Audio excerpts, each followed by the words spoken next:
Hello friends, last video में अपने next ये एग्जांपल देख रहे थे कि इलेक्ट्रॉन डेंसिटी के डिक्रीजिंग ऑर्डर में इनको अरेंज करना है। तो अपन ने आज इस एग्जांपल को अच्छी तरीके से समझ लिया था। उसमें थोड़ी बस इसका जब अपने ऑर्डर लिखा था तो उसमें थोड़ी सी प्रॉब्लम हो गई थी। तो उसमें एक बार इसको वापस समझ लेते हैं अपन।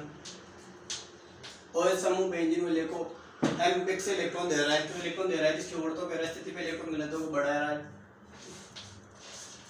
और इसमें ये साइनाइड समूह है, तो इसका कौन सा इफेक्ट चलता है, माइनस इफेक्ट और माइनस आई इफेक्ट। तो ये बेंजीन से इलेक्ट्रॉनों को खींच रहा है, तो इलेक्ट्रॉनों को खींचेगा तो इसकी ऑर्थो स्थिति पे इलेक्ट्रॉन घनत्व को कम करेगा। NH2 समूह है, तो NH2 समूह का कौन सा इफेक्ट चलता है, प्लस एम इफेक्ट चल रहा है। प्लस इफेक्ट से इलेक्ट्रॉन को दे रहा है, माइनस इफेक्ट से इलेक्ट्रॉनों को खींच रहा है। तो इसमें अपने पास हेलोजन को छोड़कर सभी ग्रुप के जब इफेक्ट देखते हैं तो अपन को किसको प्राथमिकता देते हैं, मेसोमेरिक इफेक्ट को प्राथमिकता देते हैं। तो अपन ये भी समझ लिया था कि बेंजीन इलेक्ट्रॉन दे रहा है, तो बेंजीन की ऑर्थो स्थिति पे इलेक्ट्रॉन घनत्व को बढ़ाएगा। और डी वाले ऑप्शन में बेंजीन वाले, इस पर कोई समूह जुड़ा हुआ नहीं है, ना तो इससे कोई बाहर से इलेक्ट्रॉन दे रहा है, जिससे कोई इलेक्ट्रॉन खींच रहा है। तो इसके सभी कार्बन पे इलेक्ट्रॉन घनत्व सेम रहेगा। इसको अपन डिक्रीजिंग ऑर्डर में लिखते हैं। तो OH समूह NH2 समूह दोनों इलेक्ट्रॉन दे रहे हैं, दोनों प्लस एम इफेक्ट से इलेक्ट्रॉन दे रहे हैं। तो इसमें अपन किसको प्राथमिकता देंगे कि कौन अधिक इलेक्ट्रॉन घनत्व देगा। तो अपन इसका ऑर्डर देख चुके हैं कि जो पहले ग्रुप आएगा वो जल्दी इलेक्ट्रॉन देगा, और उसके बाद जो बाद में आएगा वो बाद में देगा। तो अपन NH समूह OH समूह से पहले आ रहा है ऑर्डर में। तो उस ऑर्डर के बारे में अपने समझ लिया था कि कौन जल्दी इलेक्ट्रॉन देगा। तो ये इसको अपन ये अधिक इलेक्ट्रॉन देगा, इसको बढ़ते हुए अरेंज, इसको इसके ऑर्डर में अरेंज करना है। सबसे ये ए, फिर सी, फिर ए, डी, लास्ट में बी। क्योंकि सबसे ज़्यादा सी को फर्स्ट प्रायोरिटी दी कि एम इफेक्ट NH2 समूह का, अब NH2 समूह इफेक्ट से इलेक्ट्रॉन ज़्यादा देगा, तो इलेक्ट्रॉन डेंसिटी को ज़्यादा इंक्रीज करेगा। OH समूह भी इलेक्ट्रॉन दे रहा है प्लस इफेक्ट से, बट ये उसकी तुलना में थोड़े कम दे रहा है, तो इसके बाद ये आ जाएगा। फिर डी, क्योंकि यहाँ तो CN समूह का माइनस एम इफेक्ट से इलेक्ट्रॉन को खींच रहा है, तो इलेक्ट्रॉन घनत्व को कम कर रहा है।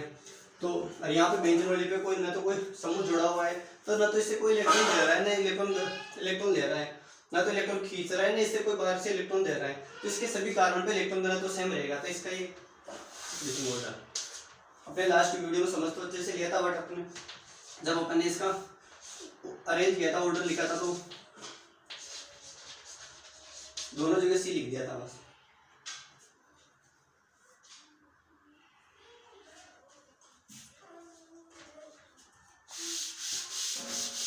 तो अपन इसमें एक नेक्स्ट टॉपिक थोड़ा सा छोटा सा टॉपिक देख लेते हैं।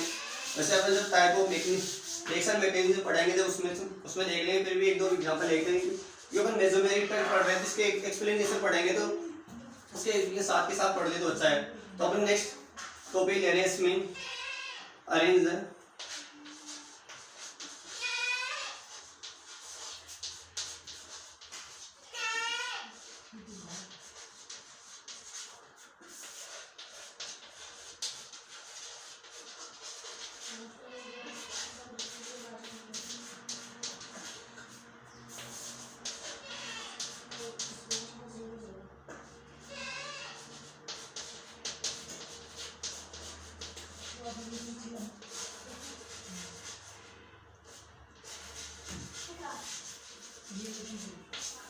Arrange the order of electrophilic substitution reaction. मतलब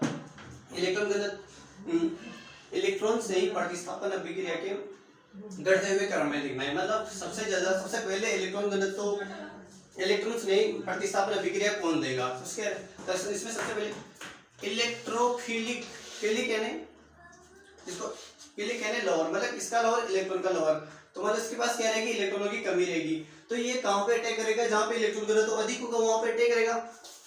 तो फिलिक यानी लोअर, किसका लोअर,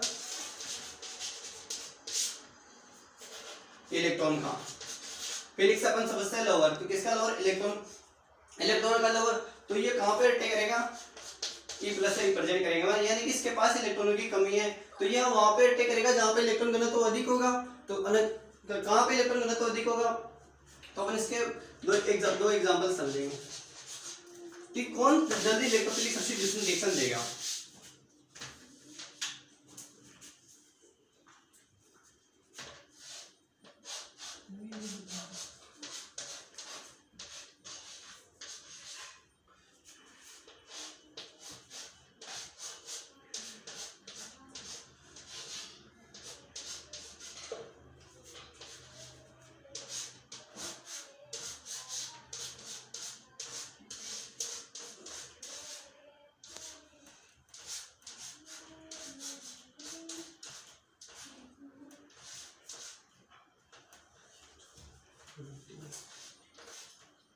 ये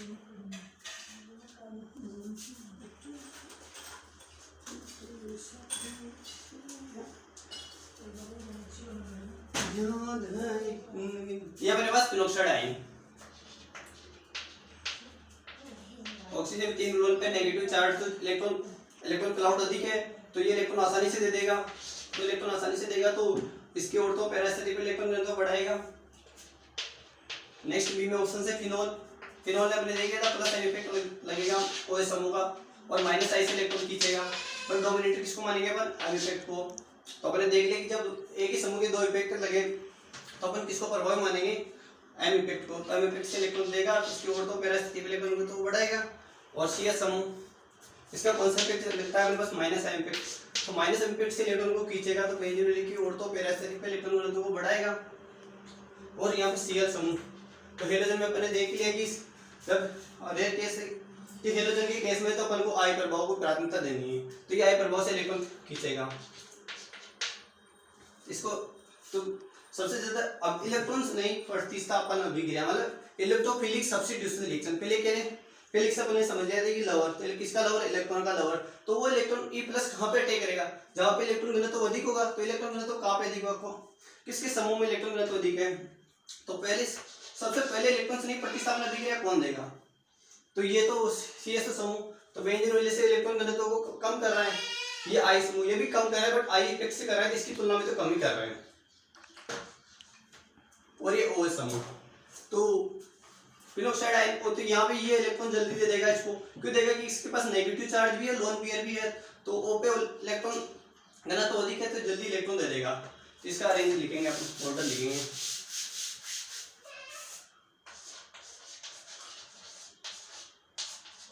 तो सबसे ज्यादा A, फिर B, फिर D, C, ये इसका अपने पास ऑर्डर हो जाएगा। तो एक बार वापस देख लेते हैं, OH समूह ये पेरोक्साइड आयन है, तो ऑक्सीजन पर नेगेटिव चार्ज भी है और लोन पेयर भी है, तो ये इलेक्ट्रॉन आसानी से दे देगा, तो देगा इसकी ऑर्थो पैरास्थिति पे इलेक्ट्रॉन को बढ़ाएगा। OH समूह ये भी इलेक्ट्रॉन देगा, तो बट देगा ये भी दे रहा है ये दे रहा है, बट ये इसकी तुलना में ज्यादा देगा क्योंकि इसके पास नेगेटिव चार्ज भी है और लोन पेयर भी थी, आसानी से इलेक्ट्रॉन दे देगा। तो ये भी इलेक्ट्रॉन दे रहा है बट इसकी तुलना में कम ही दे रहा है, तो इलेक्ट्रॉन घनत्व इस पर थोड़ा सा कम हो जाएगा। CH2 समूह, CHO समूह मतलब बेंजीन है, तो CHO समूह का तो माइनस एम इफेक्ट लगता है, तो माइनस एम इफेक्ट पे इलेक्ट्रॉन घनत्व को कम कर रहा है, तो इसकी ऑर्थो पैरास्थिति पे इलेक्ट्रॉन घनत्व कम हो जाएगा।